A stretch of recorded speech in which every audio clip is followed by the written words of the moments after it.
My job is just get it as low as possible. And then afterwards, we'll figure out what it goes for.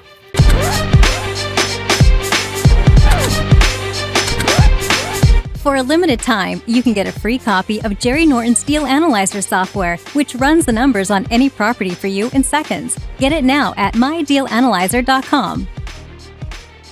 Cody, let's go. Dude, Bro, this last is time exciting. we had boxing gloves or something, didn't we? That was the thumbnail, yeah. Oh, that was the thumbnail, that's right. Hey, if you guys follow the channel, you know I've had Cody on quite a bit. We were doing a live stream for a while. We've done some face-to-face content, but it's been a minute since I moved to Puerto Rico. Puerto Rico ruined our relationship. Well, our relationship's always strong. But we had a bromance going. Bro, we had this weekly thing going on, and it was beautiful. Then we set it up for the first week in Puerto Rico, and power went out for like 2 weeks or something. I can't remember. I was like, well, that sounds like a heavenly place to live. But then you'd send me pictures of the beach, and I'm like, okay, it's pretty good. Well, it's great to sit down with you. We're here in Utah, and you always bring so much value. Thank you for that. And I want to talk to you specifically and have you share with our listeners here and viewers what you're doing right now in the real estate market to adjust. Things are shifting right now. Yeah. You're a master negotiator. You've been such an influence to me. I've learned so much from you. But you are very much, let's win on this appointment, right? Yeah. And you're getting in front of a seller, maybe on the phone, maybe in person. Yeah. And your big thing is, I know there's competition. Yeah. That seller's going to be talking to 4 or 5 other people, probably, in most cases. How do I win out on this deal? So maybe you could share some of those big secrets or tactics. The big aha moments right now. That you're doing. Yes, it's crucial right now, timing. And I think I've probably shared this on a past. So here's what things have shifted from even probably a message I've shared on your YouTube channel. Good, let's keep it relevant. Is we have to make sure we're making the shifts. I know I've shared with you guys whether it's first on the appointment or last on the appointment, and you'd go through like a timing thing, because if there's gonna be 5 people to go on the appointment, and they're adamant that they need 5 quotes, it used to be where we'd set up to say, hey, at least let us come by and look at this before you make any offers. Gone are those days. We don't do that anymore, so we'd figure out timing. Which is fascinating. So guys, I remember we did some content, and you said, I would prefer to be last. Yeah. Because then you can kind of look at everything. If they're dead set that they need 4 quotes, okay. yes. Yeah. But now you're saying, no, I don't want to be last. No, and the whole mindset behind it is this whole psychology. We've been working with just mind coaches, and we've been working with individuals that the psychology behind sales in general. And it truly is true, regardless if we want to think it was Grant Cardone that said it or whoever have said it. You look up and you just say like, okay, how many contacts does it take for someone to do business with you? And we always hear that 5 to 6 range. Well, you can do that by being first on appointment. It doesn't mean you're gonna close the deal right then. Mm-hmm. So you have, let's say a marketing piece goes out. That's 1 contact. It doesn't necessarily need to be me on the phone 5 or 6 times before they do business with me. Okay. Next, they're on the phone with me. That's a 2nd contact. After I hang up, now I'm sending either like Google reviews or someone that was like just happy that they worked with us before. I'll say, hey, at the end of it, at the end of the call, I'll be like, hey, Jerry, what I'm gonna be doing is I'm gonna send you over a Google review so you can start to see just people that have worked with us and what we've been able to do for them and just really how they feel about us. There's another touch. I'll do a video on my phone. I'll say, hey, it was me that just talked to you on the phone, Jerry. I'm super excited to meet you on Wednesday at 2 o'clock. So I plan on seeing you then. Take care, right? Another touch. So these touches already happened. Before I even go on the appointment, I'm already at my 5th or 6th touch because I've already prepped the first 4 or 5 before I even got to the home. It used to be that the home was part of that touch. That's just the solidifying. This is now go back to like the psychology of sales. It's so easy to disqualify leads, right? I mean, how easy is it when someone says the Zillow price, you're like, not motivated, hang up, right? You just got done in this setting, guys. I just got done listening to Jerry speak on stage, did a phenomenal job, and he brought up one of the big points is we hear the Zillow price, but price is a deceiver. It's not really a sign of motivation. And you brought that up, and I'm like, I'm so glad he talks about this because so many people throw away a lead and they disqualify leads. We have to have the mindset of qualifying leads. And if someone says a price high, pin it up on the shelf. Okay, it sounds like you know what you want for your home, Jerry. Tell me a little bit about the home and just forget about it. Pin it. We have to find those other qualities of distress and motivation that's going on before we move forward. Would you call a text also as a touch, like a follow-up text? Absolutely. Hey, looking forward to seeing you on Wednesday. Yeah, that's a touch. And Wednesday, if it's at 2 o'clock, at 1:30, hey, I'm on my way right now. Touch. Yeah. right? Or one guy specifically talked about, he was totally geeking out on Star Wars, like loved it. Like, you guys, there's this room, I can't wait to show you, but we gotta be careful. Like, this whole house is a mess, but this one room, it's my room, and it has all my Jedi swords and all this stuff. Like, he's telling me like how excited he is to show us this room. On the sales call. On the sales call. Yeah. What do I note about in my CRM? I never note about 5 bedrooms, 2 bathrooms. Yeah, who cares? Who cares about square footage? Who cares about the roof age? I don't care. What I do care about is this guy's passionate about Jedis and Star Wars. And so me and my boy happen to be at Walmart. We're sitting down the aisle, and all of a sudden I see something. Now guys, if we make our notes about what's important to them, things start to pop out. Like when my wife was pregnant, everyone in the world was pregnant, right? When I wanted a black truck, all of a sudden I noticed the black truck was everywhere driving down I-15. So front of sight, front of mind. I was there and my boy's looking down the aisle, there's the Star Wars aisle. So I'm like, hey, let's hurry and do a quick video. I want to send it to this guy. I'm like, hey, John, and that wasn't his name, but I'm like, hey, John, I'm at Walmart right now with my boy, and I'm like, say Hayden, say hi. He's like, hey, John. And I'm like, right now, I just saw this aisle, and I thought of you. It's all the Star Wars aisle. Guess what? Meeting you Wednesday at 2 o'clock. I'm actually going to surprise you. I'm going to pick one of these figurines out. I'm going to surprise you on Wednesday because I know you love Star Wars. Boom. Personalized it. Correct. Why do I do this though? Remember how it goes back to qualifying and disqualifying. We have to have a mindset of qualifying leads. Well, we also have to have them have a mindset of qualifying us and not disqualifying us. We brought it up right at the beginning, competition. It's everywhere. It doesn't matter what state, what city you live in, it's hyper competitive. Everyone wants their piece of real estate right now. So how do you differentiate yourself? Instead of them being disqualifying, well, just tell me real quick, Jerry. What's your number? Yeah, give me a number. Most people are telling them, well, in a neighborhood like that, I mean, we buy it for $220. Click, what happened? It's because you allowed them to have a mindset of disqualifying. I've got 7 other people I can call to get a price, right? I didn't like your number, so I'm gonna call the other 6. Instead, I want them to qualify mindset. Every touch, they're thinking, I just hope it's Cody. I really like this dude. He was at Walmart with his son. He's gonna surprise me with his Star Wars figurine. Mm-hmm. How do I say no to that? Now they're qualifying. They're like, I hope his number is good because I really want to do business with Cody. I really like him. And now I'm on their qualifying side and they're disqualifying the other 6. Well, and let's be real. I mean, whether it's conscious or subconscious, people do business with people they know, like, and trust. That's right. I hear you talk about that all the time. That's right. And so what you're doing is you're saying, how do I put myself in a place where this seller can know me a little better, can like me and trust me? And that Star Wars incident's a great example of where you're doing just an edge more than someone that's just focusing on numbers or bedrooms or whatever. That's right. To build a relationship. That's right, and smile. Like, just be excited and happy to meet these individuals. People need to see smile. They don't need to be like, so yeah, show me the house. What? Like, just, hey, how are you doing? I mean, I'm so excited to be here. Yeah, once I heard you on the phone and some of the things you're interested in fact, I forgot, let me go get my back seat. I got that figurine for you, right? Whatever it is, just have fun with these individuals. They might be going through something hard. They could use some laughter. They could use some hope. Yeah, they could use all of this right now. So when I go on the appointment, now that I've built that trust prior to even getting on the appointment, yeah, I'm still gonna spend my first 30, 45 minutes just getting to know them. Oh my gosh, Jerry, that's a beautiful picture. Where was that taken? And you're like, oh, that was taken when me and my wife were here in Utah. We went down to Moab. I'm like, shut up. I love Moab. Me and my wife were just there 2 years ago. We absolutely love that trip. We talk about that trip all the time. And we start to just establish that connection again. Still again, not even talking about real estate. Don't care about real estate. Or price or anything. Don't care about anything. I could care less that there's flamingo backsplash. I don't care. It's all about this individual and just listening to them and just loving on them. Because from there, when we start talking price, you can get away with anything.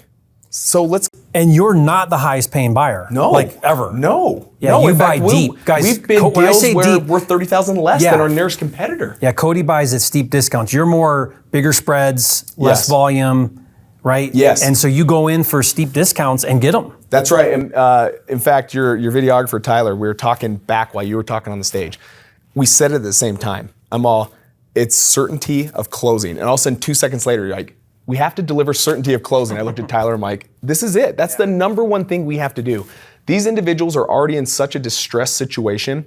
They have to feel comfortable and confident that whoever they sign this document with, that they're certain to close. That's our number one job. If there's anything anyone watching this could write down, it would be those words. Your job is to make sure that they feel certain that it's you that's gonna be closing on it. You know, it's interesting you say that. One of the things that we're doing is, with off market, we used to get away with like no earnest monies, not show proof of funds. Like you talked about Google reviews. We used to just like go in for the kill and that was it, right? Yep. Price would win. Yep. But now we're saying, listen, you know what? I hope you're talking to other people, you probably are. That's really smart. I would do that too to try to get, the best deal. But just so you know, make sure these other individuals, they can perform. Yeah. I can perform and I'd like to show you how we perform. Make sure that they perform. In fact, I would be asking if they're giving you earnest money. I would be asking if they can show you that they can close cash. They say they can. A lot of people say they can, but can they really? Can they actually show you transactions where they close with cash? Just these are some things I'm looking out for you, seller. If you go with me, great, but if you don't, I want you to have a successful transaction. Right. And so I kind of coach them along what a legit buyer looks like. That's right. Because a lot of times they don't know. No, they don't. And if they just look at the other guy offering wholesalers are everywhere. Yeah, and right? if they're just looking at highest price, they may pick a wholesaler that probably can't perform or has a low performance. Exactly. And this goes back to why are they willing to go at a steeper discount with someone like myself when I'm in on the appointment with them? Why are they willing to do that?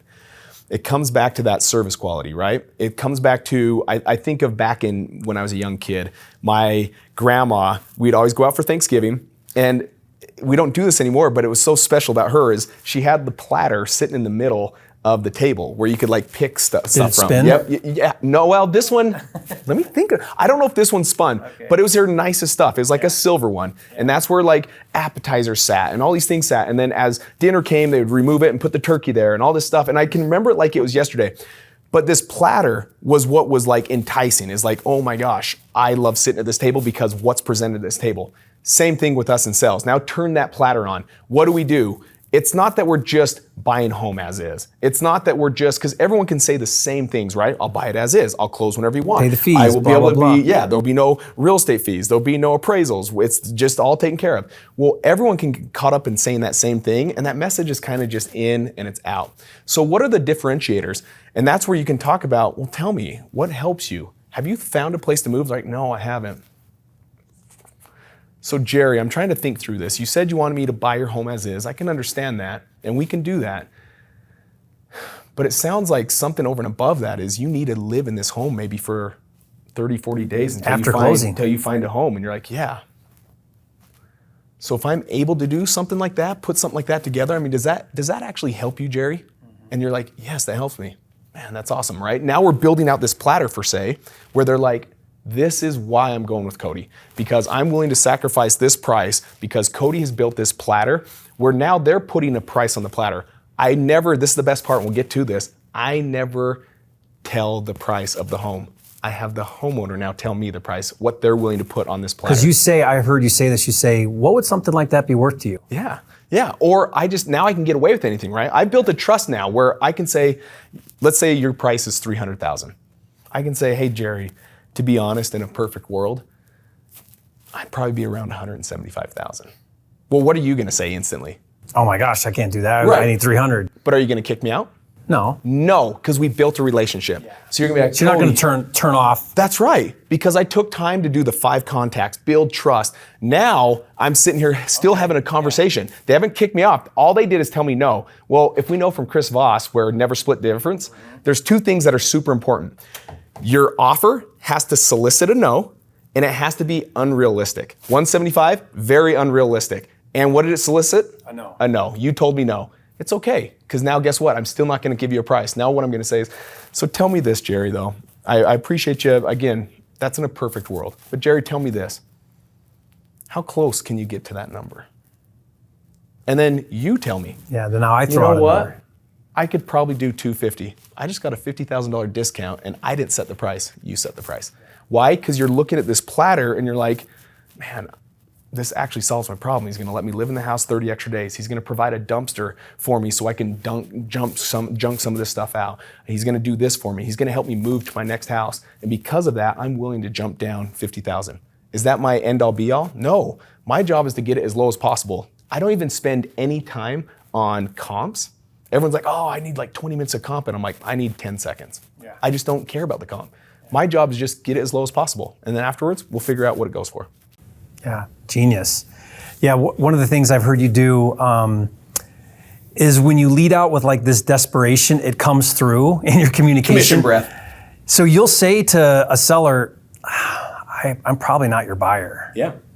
I'm probably not the right buyer for you. Yeah. What if there's an A And then personality? they're thinking, well, what do you mean? Yeah, you are. Yeah. You know, like yeah. Or I've had A personalities like tell me like, well, maybe we'll just fix and flip this ourselves. And I literally let down the guard. Yeah.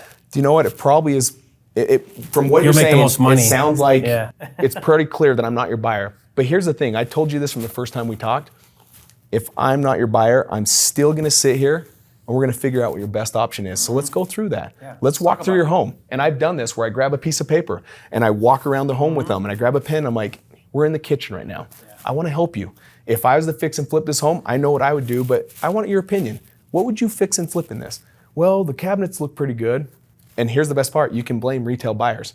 Even though it's you that doesn't like the cabinets. Yeah. I can say, you know what, I agree with you. The cabinets look great, but retail buyers, I have to compete with new builds. That's my competition right now. So they want new cabinets. For me, I have to rip out those cabinets and I would totally put new leave cabinets. them. Yeah, but I agree with you. They do look great. They're fine. But retail buyers are going to require new ones if I want to move this property.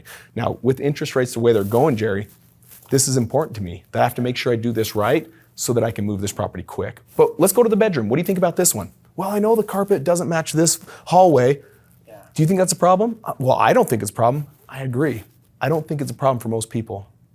But those freaking retail buyers, dude, I'm telling you, it's crazy. They want everything. In a neighborhood like this, they want quartz, they want granite. And you're probably thinking, quartz, granite? We grew up on laminate countertops. Why would they want quartz, granite? I don't know, other than I have to sell it to my end buyer. And I can't pick it. I have to go with their eye set, and that's what they want. Yeah, one of the things that we'll do, and I know you talk about this too, is when you lay out for your seller, like, okay, that $300,000 price you want, you can totally get that number. Yeah. Right? That's the market will pay that. But if you want my opinion, I'd love to share it with you. I do this for a living. Yeah. Let me walk you through what you'll need to do to get that 300, and if you still feel strongly about it, let's go for it. I can actually help you. I can refer contractors to you or real estate, whatever it is, because you can totally get that number. That's right. And I'm agreeing with them. Yeah. And then I walk through and I say, okay, I don't want to do that. And then 4 to 6 months of contractors and putting up for sale, showings, inspections, and all that.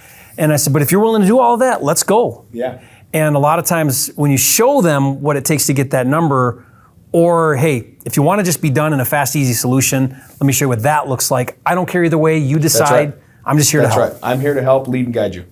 And then that just lets that guard down. They're way more open. They now can compare the two. That's right. And choose what's the best option. And let's say you're a cold lead, but I didn't know that. You had some motivating factors. I'm now at your place. I'm sitting down for the first time. If you're a cold lead, and it's like, oh man, I was totally wrong on the timing. They have 90 days. Well, then I just spend 0 to 15 minutes on all my cold leads.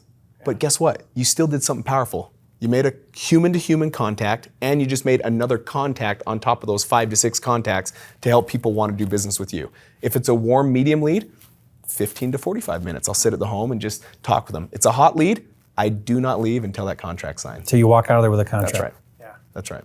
And that could be 4 hours.